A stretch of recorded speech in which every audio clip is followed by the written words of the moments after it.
So how do we fix that? Did I enjoy the EPQ specifically? That's another question. No, this is not a basic video, guys. Do it because you want to. I'm not involved. Like what? Like why would I? What?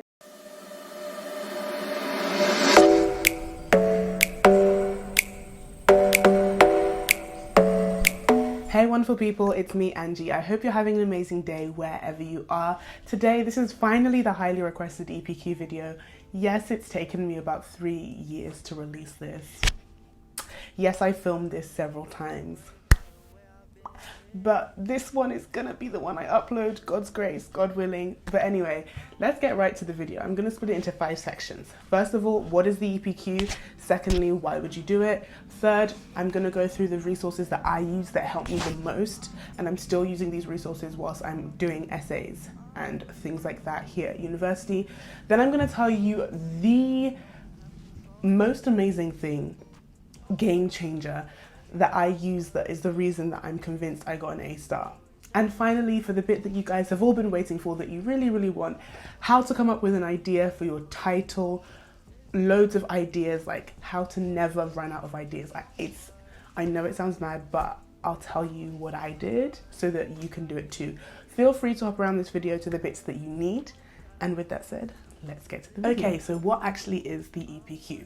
EPQ stands for Extended Project Qualification. You could do it level 2, GCSE, level 3, A-level. I'm talking about the A-level one, and that's the one that most people talk about anyway. And it's basically a miniature dissertation that you can do in high school here in England. Or it could be an artifact. There's still an element of writing with that. I think you have to write 1,000 words with the artifact and 5,000 words if it's on its own. And you can research pretty much anything you want, so long as it's not on your A-level spec.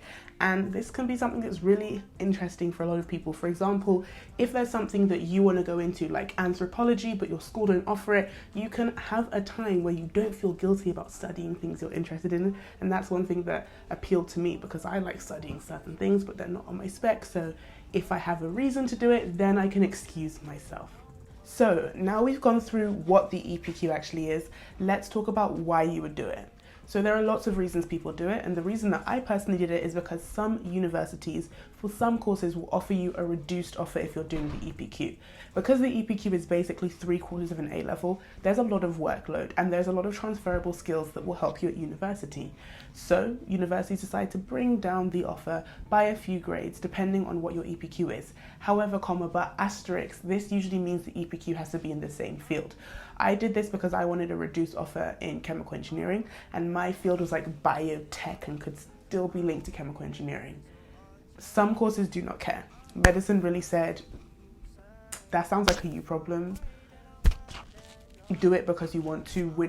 I'm not involved. Like what? Like why would I? What? So do make sure you have a look and look at the fine print to see whether you need to do one at all for a reduced offer, and whether or not it has to be in the same area of interest.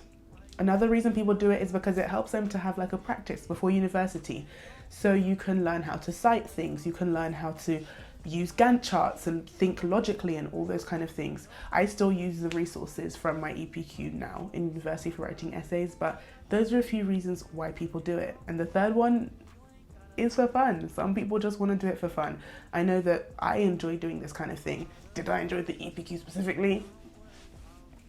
That's another question.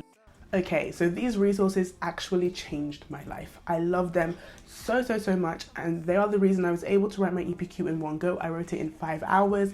Yes, my cortisol levels were through the roof. My blood pressure was high. My blood pressure was elevated. I was stressed, but I got through it in the end. And you might think the first one's gonna be Google Scholar. No, this is not a basic video, guys. We're not about to do that. Google Scholar is very useful, and if you don't already know what it is, do have a look if you're doing an academic EPQ, but that's not one of the 2 resources that was absolutely pivotal, vital for me. And the first resource is Google Books. Google Books is fantastic because basically you have to cite everything in your EPQ, and there'll be some things in your field that are general knowledge. For example, DNA is deoxyribonucleic acid, and I had to specify that at the start of my EPQ. Cool. That was not something that I could cite to anywhere because it's just something I've known since I was, I don't know, like year 7. It's something that I know. you'll realize as you write your EPQ, there'll be a lot of assumed knowledge and you can't really cite it. So how do we fix that? We use Google Books and we search those facts, we put them into the search engine, and it will come up with a book that says that. And instead of just citing that book, because here, wait a minute, we're not just basic, we're elevated here. Basically, you'll continue to search in that search engine for the type of facts that are assumed, and you'll realize the same 2 or 3 textbooks will come up consistently. So you actually look at those textbooks and it lets you read the passage of the book that it's from. So you've read the book and then you can use that to cite all of the basic things, the fundamentals of whatever subject that is. There are 2 or 3 textbooks that I cited for all of my basic things. And that is so useful because you lose marks if you don't cite correctly. And you can't cite any like A-level GCSE textbooks. So that solves the problem there. Resource number 2, which I actually just used whilst I was making an essay for uni. We have this module called Medical Humanities and I had to do a film study. And how do you cite a film? Well, I already knew because of my EPQ, because I cited films, documentaries, etc. But the way I did it is I used a website called Cite This For Me. It's fantastic because it makes your citations to the right style, so Harvard, APA, Vancouver, and you can copy and paste that. But more than that, it also makes a bibliography as it goes along. So at the end, you just copy the bibliography and you put that in your bibliography because it's basically just an organization system for you, and it's a game changer. Honestly, 10 out of 10 recommend Google Books and Cite This For Me, and of course Google Scholar, but you know, that is the way that I was able to stay on top of it in such a short period of time. So what is this one resource that helped me to get an A star? Drum roll, please.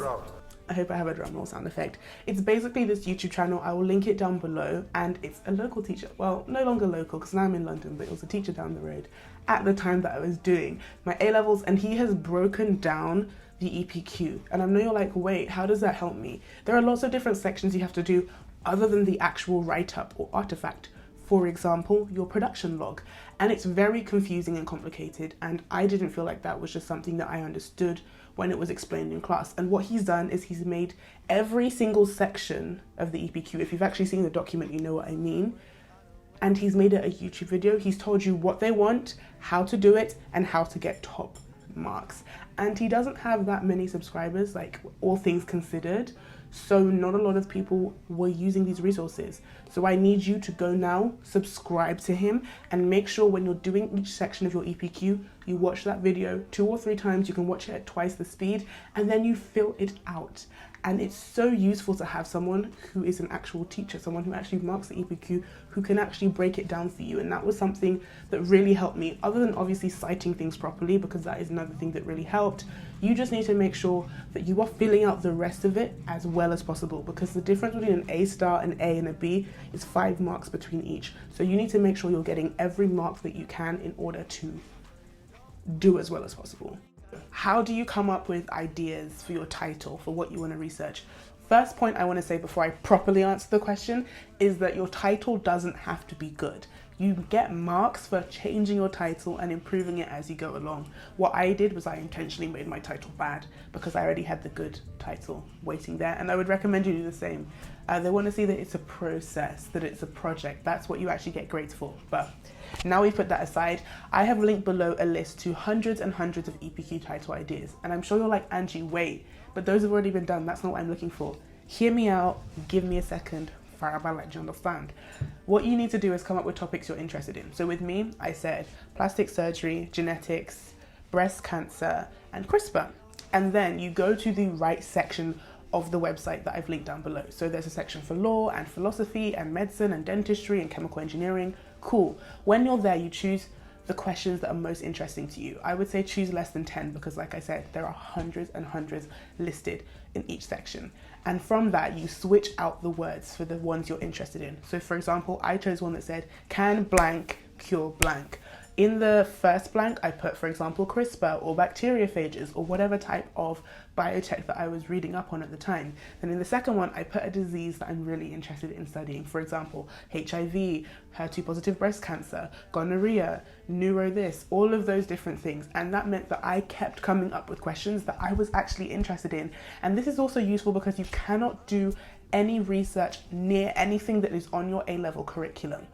nothing that is on your A-level curriculum can be covered. So obviously, if you do different examples to your friends, then there will be some overlaps where you can do something and they can't do things. And if you don't do the subject, for example, if you only do psychology and chemistry and you're interested in something in biology but you don't take it, there are different ways to get around it. But yeah, the link is down below. Make sure you use that method because you'll just keep regenerating question after question after question, and that stops the whole frustrated part that a lot of people start off with where they just don't know what they're doing. Finally, after 3 years and however many attempts filming the video, it's done, it's out, and you're watching it.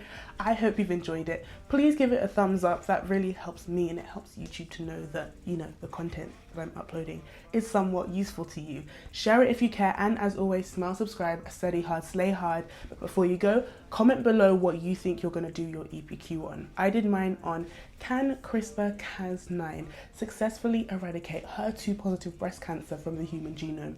I know it sounds quite complicated and a little bit confusing, but if you want me to like upload it to my test site, let me know and I will. Anyway, I will see you guys again next week. Bye.